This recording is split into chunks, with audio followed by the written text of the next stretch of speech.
are live with Abundant Living Talk Show. So excited to have my guest on for our first spring show. Sam Black is here to talk about her business, SYLA, PGH, and also to talk about her book, Art and All Things That Give Us Life, Honey. Spring is a time to create, and so happy to have this creator here as my guest. Thanks so much for joining me. Thanks. Mine is not as exciting, I guess. Yes, it is. It's Okay. Spring. Yes. Okay, that's See, all you I wore got. the blouse. Accidentally, With the yeah. flowers. I did not know it was so hot outside, but yeah. So we're here, and I want you to tell the viewers just a little bit about yourself, your company, and then we'll get right into the rest of our interview. Oh, wait, can I look at you or? You can look both ways. What if I did this? You can do all of that. Okay. So my name is Samantha Black. I am a consultant and a curator for SYLA PGH, which is an arts and culture organization that focuses on socioeconomics. I'm also a writer. I'm also a curator. And that's pretty much it. Parent, all these kids in the room. Yeah, and I think that's it. I want to go into what your company does. So tell us a little bit about what your company does. So basically what we do is we utilize arts and culture to create or alleviate socioeconomic stressors, right? So we create platforms for creatives, not just artists. So it's not just painters and singers and dancers. Like we do a lot with like grant writers or, entrepreneurs, business owners. Architects even, we just do work with creatives. If you are creative in your profession, it definitely shows. So, we are currently curating a series for urban gardeners. Learning how to do succulents in your home or learning how to plant things on your mini porch if you don't have that much space. We also do the Fitty Art Show, which is it's an art show, but all the artists have their pieces for under $50. So it's creating a kind of connecting piece for people who can't necessarily afford art and artists who need support. So they just bring the pieces that they already have that are under $50 and people come with the mind to purchase. We do kind of this concert downtown. So we partner with a lot of different organizations. We do this video concert series downtown. It's called Empty Seats.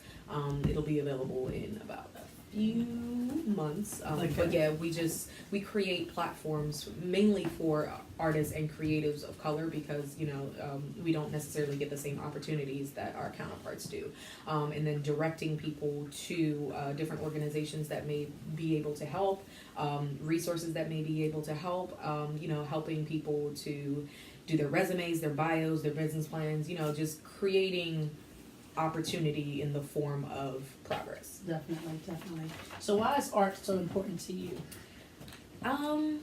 For a few reasons, right? I'm an artist myself, but that's not necessarily why I am so into art. It's because I recognize the importance of art, right?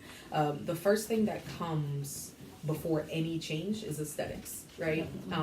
Whenever you go to change a neighborhood, whenever you go to pretty much do anything that you do in life, the human nature is to change the aesthetics of something. When an architect goes to a building, they see the potential in that building. They see what it can be. And I think a lot of people underestimate how pretty much how you can utilize arts and culture to change the local economy. That's where it begins. People don't go to new neighborhoods to, go to a consulting firm for something. They go to shop, they go to eat, they go to do all of these things. And I think we leave behind artists and cultural workers a lot of the times whenever we, see this booming economy and we're just like, well, let's do something techie. Yes, that's fine, but you can't leave behind the people that made it possible for anybody to come. Human beings are attracted to aesthetics, and that's what I see the fault in a lot of Again, we're live. Yeah, it's just kids. That's what I see a lot in the local economy. We kind of leave art behind, even though art was first. So that's where my passion is. It's not necessarily in the artistry, but it's in art as a conductor for changing the socioeconomics, predominantly in communities of color. Definitely. And of course, as you've said before, the ability to create, that was at the beginning of the world, to create. I think that that's a wonderful gift. And like you mentioned, whether we do it through music, You know, whether you do it through Canvas, whether you're out there beating on the drum. Spent some time in New York, and it was just so awesome to see people who had the, you know, big buckets like the Home Depot buckets and just making music. The ability to create is definitely a gift, and I thank you for creating that space, especially with, you know, the artists coming and selling their artwork for $50. No piece is more than $50. You can't beat that. Yeah, so it ranged from $5 to $50, and you could literally get a lot of things. Like, it was like beard care kits, like hair care kits. It was paintings. It was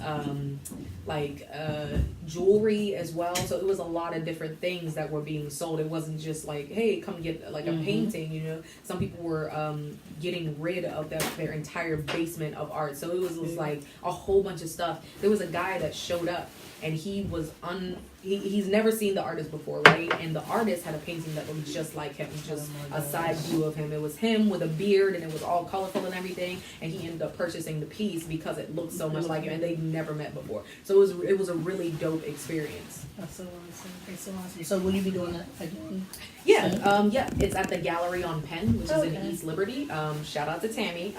But it's a co-working space. Well, it's a storefront space, so it's like a mini mall, and all the artists are there all the time. Like Jamil's is in there, Natural Beauty is in there. She does the beard care kits, and I bought her Holy Girl oil, and it grew my hair back. I just want to plug that in there. So did you get the plug? Did you get the plug about Natural Beauty? Her name is Sheesh, right? She did this hair. Oh my gosh, like I was so stressed and everything, and the oil just saved my life. But yeah.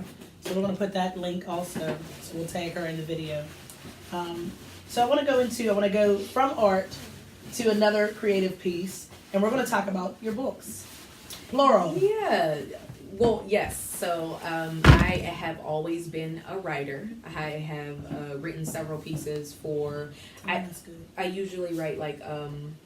technical pieces, so a lot of people didn't know I did creative writing. So as of recently, I started, doing my poetry and stuff like that. So after I launched, I published through what's her name? I can't remember her name right now, but I used a local publisher, and I figured out how to do self-publishing as well, interim. So I launched the first book, which is The Little Bear on My Finger, and it's about my son, Gabriel. And he was like on a whole bunch of adventures. It came about because like I had to write it down because he asked me about this painting that a friend of mine drew for me while I was in the hospital, and it was just a little bear on my finger. That's what his hand had looked like to me whenever he held my finger. So we started talking, and then I couldn't keep remembering all the stuff I made up about it, so I had to write it down, and so it turned into a book. And then I got the illustrations done. I sat on it for like forever, and then I just didn't do it, and then I finally figured out how to publish it, and I got it published. And then the next 2 books I haven't published as of yet, but I've been doing poetry from the book I've Decided to Live, and the second book I've done readings on the second book, Art Don't Make No Money. Okay, all right. And I like, but it does make money. That's not what it means. It doesn't mean that art does make. You can money. Make money with art. You can. Yeah. You can. The premise of the book is that this child is aspiring to be an artist, and the parent comes in and says, you have to get like a real job and do all of this stuff. So they go out and kind of do some like research, look around, and they find that the parent is purchasing art from other people. So it's kind of like a conversation of why won't you purchase art from me? Because you purchase designer couches and dresses and jewelry, and you watch all of the the dancing shows and stuff like that. So how is it that you wouldn't purchase my art? So that's the premise of the book. And I'm interested to read both. So the first book, The Little Bear on My Finger, where can the viewers purchase it? Yes, it's on Amazon. So if you just search The Little Bear on My Finger, there is a Kindle ebook, and then there's a physical book. Okay. You get free shipping with Prime. See, you get Amazon Prime, y'all. And told y'all before, Amazon Prime will save your life. So The Little Bear on My Finger is available on Amazon. Make sure you purchase that to support. And then look out for the future books. So back to your original company. what are some of the, not only the events, but what was the need that you saw within the community that made you want to create? So, I think it was several things, right? I think it was being an artist myself, and there's like a whole bunch of kids in here. You can sit over there, okay? Sit.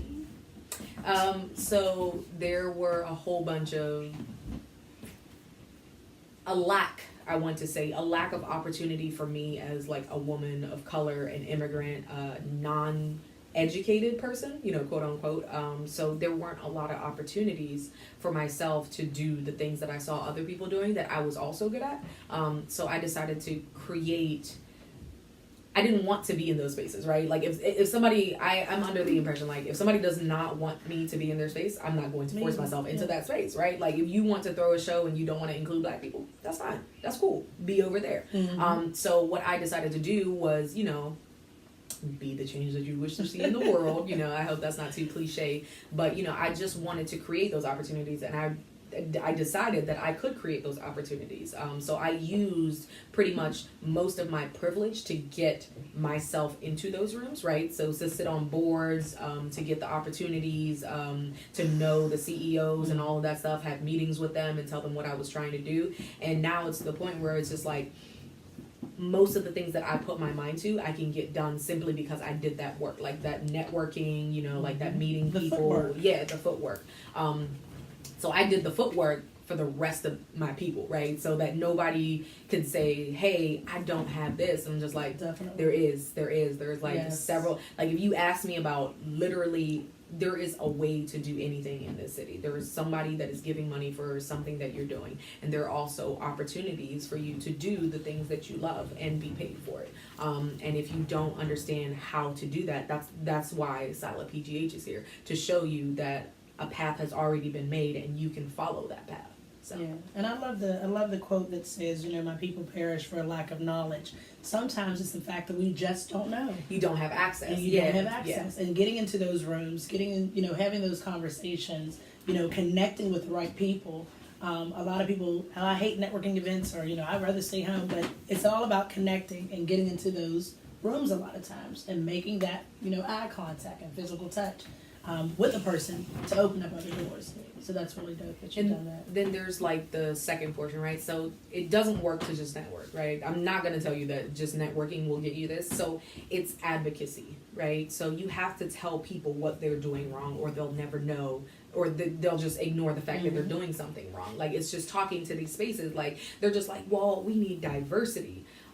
But it doesn't work like that. You know what I'm saying? Like, I can't keep sending you Black folk to work in an organization when gym and accounting is a racist, right? Your turnover rate is going to be high. Like, you're spending all this money on talent and all of that stuff, but you didn't do the internal work as an organization. So we do a lot of, like, talking to organizations. Like, we even do classes on, like, not only equity, but also equity in the arts, like understanding what you're doing wrong. Like if you just wasted money on doing a class on grant writing and nobody showed up, nobody of color showed up, you did something wrong in your marketing. Because you're just wasting money putting out flyers in the wrong spaces, and you're not getting people to come there. And you hired the person to teach the class, you paid for the space, you paid for the food, and you just wasted all that money, not understanding that Pittsburgh is a different city, right? Definitely. Geographically, socially, economically segregated. And so if you don't do the work as an organization, you're just going to assume that people don't want these opportunities when they just literally don't even have access to the access. You know what I'm saying? Like, so it's doing both of those, both sides of the work. So talking to the organizations and then talking to the grassroots, people on the street and stuff like that. So that's the work that we do. And that's important, again, to have that person, that buffer, that in-between piece. The connecting factor is like a puzzle almost. They're over here, we're over here, and you guys are in the middle. Don't worry, I be cussing people out in the meetings. I'd be like, come on, son, y'all just killing me. You're killing give me that $10K that you were going to do with that. Let me just do something. Period. And I'm so upset because Saturday I'm going to miss the Black Authors Expo. I am. I could order on Amazon. I know. I could order all the books, but I wanted to be there and bring my book as well. But just to see events like that, those spaces. Yeah, shout out to Tammy again. Definitely, and she'll be on the show on the 25th, but creating those spaces where we can all grow, we can all win, we can all eat. Like, people don't, I guess, they don't get that in their head sometimes, like, we can all eat. Mm-hmm. Everything that we need is within, you know, our community, and then those resources that we have outside of the community, you know, you're able to help us get. So that's big shout out to you as well. There are people out there doing like this work, and if you talk to like the right people, and I shout out Tammy all the time because Tammy does amazing work, and if you just talk to Tammy for like a minute, like she'd be like, oh. First of all, get a hug from Tammy. Let's say that. Get a hug from Tammy. Well, ask her first because she might not like y'all. But she might not like y'all. You know what I'm saying? So you gotta ask first. Get a hug and from then Tammy. Get a hug from Tammy. Seriously, you know?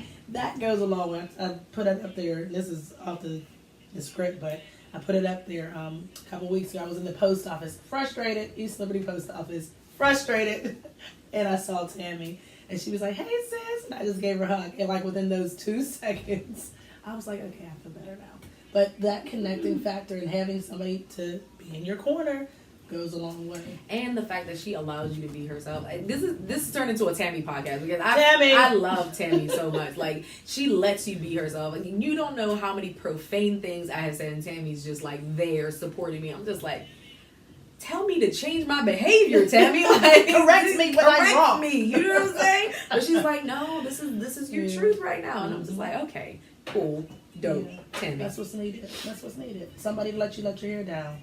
Reel you in when it, you know, gets to be too far on shore, but just let you be you. So I always ask this question, and, you know, people always say, I have a list, or I don't know, but who inspires you? It's everybody around me. Like, I'm one of those people where I learn things from everybody. Like, I learn small things from everybody. Even if they did me wrong, I learned something from them. And it's just like, it's a culmination. Like, you just have to be versatile. You just have to learn a little something from everybody. And I was reading this quote on Instagram one time, and they were just like, a broke person can't teach me nothing. I'm just like, you could learn a lot from a broker, like how they got broke in the first place. You know what I'm saying? Like, you have to learn. Like, a lot of people inspire me, even in their failures. Like, even when they're like down, like the inspiration comes from like them going on, not having anything to go on for, and still going on. Them doing things that are outside of their comfort zones. People just achieving like the crazy. Like, there are some crazy deals that I have seen go down. I'm just like, huh? Like, how was that even possible? And it's just like talking to these different people, and I feel like the universe like got me good, because it's just like all these people serve a purpose in my life, and all of these people have taught me things, and they have given me the things that I needed in those moments. Even if I didn't take it at that time,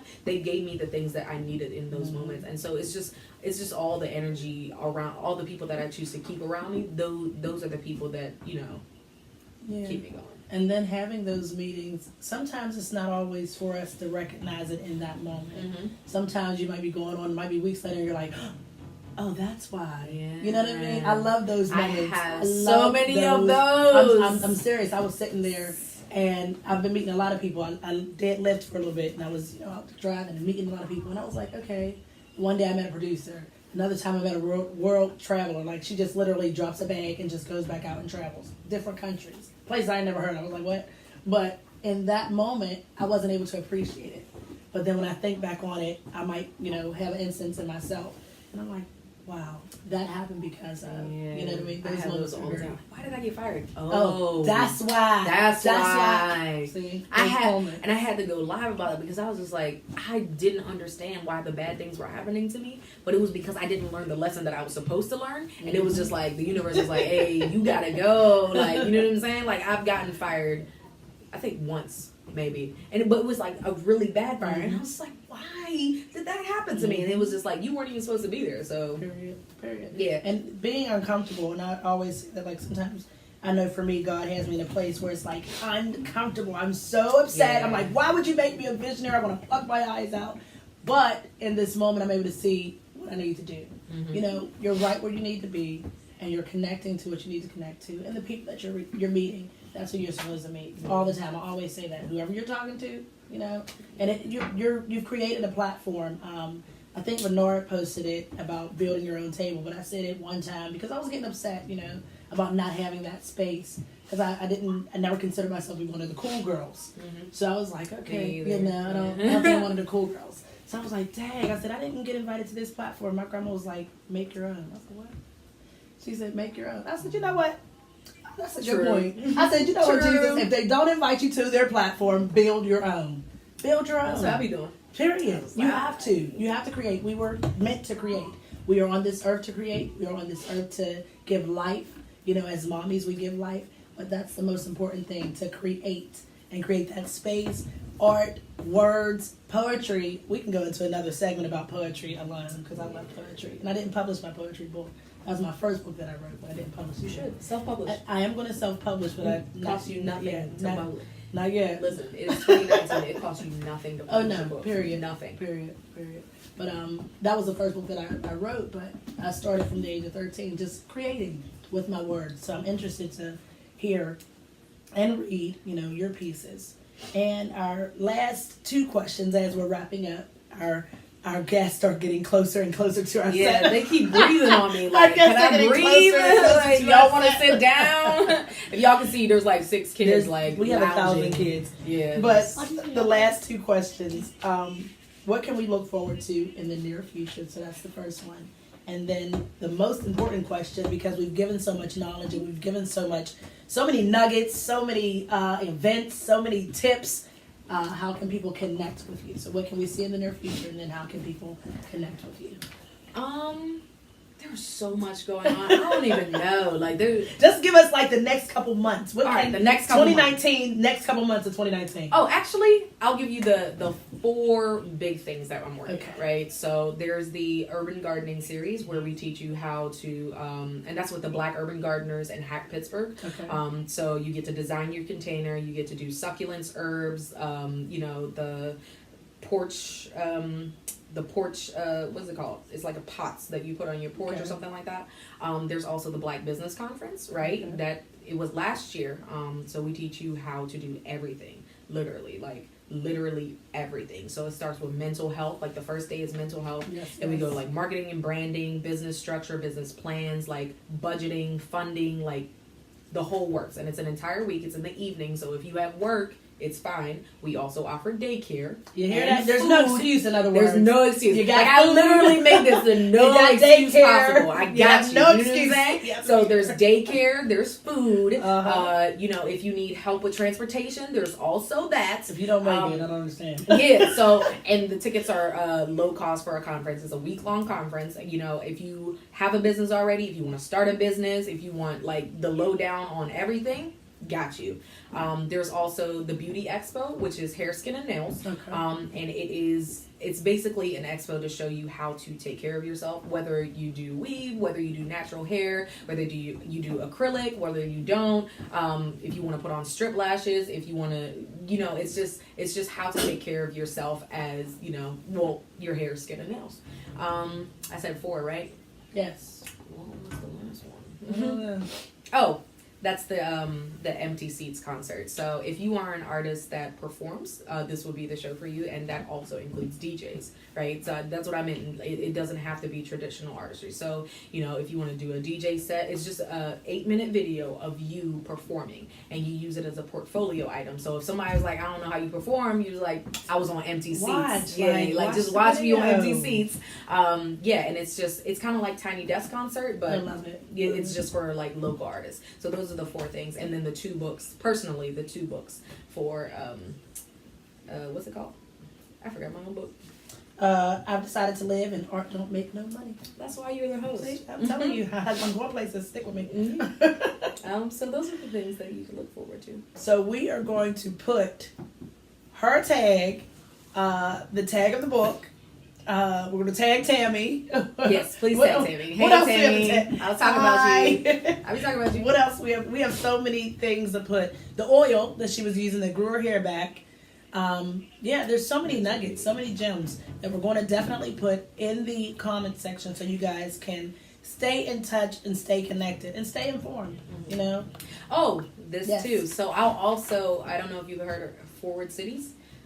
But they're doing a conference here. It's like an equity type of thing. So I'm leading their East Liberty tour, and best believe we're gonna talk about gentrification. Please, so we're gonna talk about tech and gentrification. Can we talk about the fact that I got lost in East Liberty the one day? Oh, My mom was like, "You go left." She's like, "You go left now." I said, "I can't go at Target." I was sitting there at the light. She said, "You know you can go left." I said, "I said what?" She said, "No, you can go No, left." we gonna talk about all of it. We're gonna talk about getting lost the in East Liberty. changes in East Liberty. How Jamil's is one of the only black-owned businesses left in East Liberty, which was black. It's all nights. Yes. So we're going to talk about all of those things. And I'm leading the tour. You know, This is going to be uncomfortable. This is going to be wonderful. Uncomfortable. Oh, is it hot in here? They gonna feel guilty. They gonna feel guilty. Oh goodness. Well, I thank you for coming on this show, being my guest, I love it. just sharing with us and bringing your wonderful family. Nieces, nephews, All of them. all of them. Baby girl wanted to be on camera, but I'll have to have her on a future show. So definitely, please connect with Sam Black on Facebook. What's your Facebook? If you just go to the SYLA PGH page, that's where I am. I recently deleted Facebook because I needed a hiatus. You know what I'm saying? I'm doing it in June. A little bit. So SYLA PGH on every platform. So it's LinkedIn, YouTube, Facebook, Twitter, Instagram. And if you're ever interested in anything, just, if you ever need help with anything, that is what I'm here for. Reach out. Ain't that what, yeah, ain't that what Diana Ross said? Reach out. There we go. Thank you again for being my guest. Anything can happen live. You won't see half of these things in the final video, but we appreciate you and all your work that you do in the community. And our guests, our viewers, will hopefully be in touch with our guests. See you guys next time. And remember, if somebody asks you how you're living and you don't say abundantly, you're doing yourself an injustice. But T.S. Brock signing out with Sam Black. Take care.